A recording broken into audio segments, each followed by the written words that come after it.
இவ சரவணனோட 2 வயசு பெரியவ. இதெல்லாம் உங்களுக்கு யார் சொன்னது? எங்க இருந்து இந்த தப்பான தகவல்லாம் நீங்க எடுத்தீங்க? எங்க மயிலு நிஜமாவே எம்ஏ படிச்சிருக்கா. மாப்பிள்ளைய விட சின்னவதான். நிப்பாட்டுங்க போதும். மயிலே எல்லாத்தையும் ஒத்துக்கிட்டா. குழந்தை விஷயத்துல கண்டிப்பா நாங்க உங்களை ஏமாத்தல. நான் தான் அந்த கிட்டுல கண்ணால பார்த்தோமே, அது 2 கோடு வந்துச்சே. இப்படி அபாண்டமா எங்க மேல பழி போடாதீங்க. நாங்கெல்லாம் நல்ல குடும்பத்தை சேர்ந்தவங்க. ஐயோ அப்படியா? அப்பா, நான் உங்ககிட்ட இன்னொரு விஷயமும் சொல்ல மறந்துட்டேன். இந்த ஆளு திருட்டு வேலை நல்லா பாப்பாரு. நம்ம கடை கல்லால இருந்து பணம் காணாம போச்சுல்ல, நீங்க கூட மாமாவை கேட்டீங்களே, அவர்தான் அந்த பணத்தை எடுத்தாருன்னு. எடுத்ததே இந்த ஆள் தான்ப்பா. இவரு கடைக்கு வர்றது நமக்கு உதவி பண்றதுக்கு இல்ல, பணத்தை திருடுறதுக்காக தான். உங்க பொண்ணு நல்ல குடும்பத்துல வாழணும்னு நினைச்சா மட்டும் போதாது, நீங்களும் நல்ல குடும்பமா இருக்கணும். என்ன இந்த பாடுபடுத்துறீங்க என் பொண்ணு? நிக்க வச்சு இவ்வளவு பேர் சுத்தி சுத்தி கேள்வி கேட்டுட்டு இருக்கீங்க. நீங்க எல்லாரும் எங்களை மன்னிச்சிருங்க. இதுக்கு மேலேயும் பொய் சொல்றதுல அர்த்தமே இல்ல.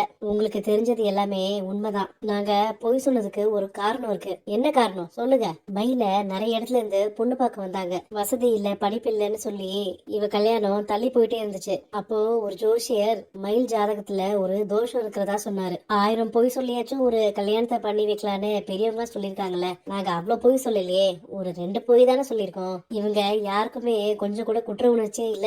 யாரையுமே ஏமாத்தாம வாழ்க்கை வாழ்ற ஒருத்தங்களுக்கு ஏமாத்துறவங்களை பார்த்தா பயமா தானே இருக்கும். நான் ஏன் தம்பி உங்க குடும்பத்தை பத்தி விசாரிக்கல? நான் மனுஷங்களை நம்பி வாழ்றவன். நீங்கள தானே வந்து உங்க மக எம்ஏ படிச்சிருக்கா அப்படி இப்படின்னு சொன்னீங்க. உங்க பொண்ணு இதான் படிச்சிருக்கான்னு ஒரு வார்த்தை என்கிட்ட சொல்லிருக்கலாமே. எதுக்கு இந்த தேவையில்லாத பொய்? இவ்வளவு பொய் சொல்லிட்டு நீங்க பாட்டுக்கு அந்த பிள்ளைய கட்டி கொடுத்துட்டு போயிட்டீங்க. அந்த பிள்ளை இந்த வீட்டுல வாழணும், புருஷன் கூட சந்தோஷமா வாழணும், அந்த நினைப்புலாம் உங்களுக்கு கொஞ்சம் கூட இல்லையா?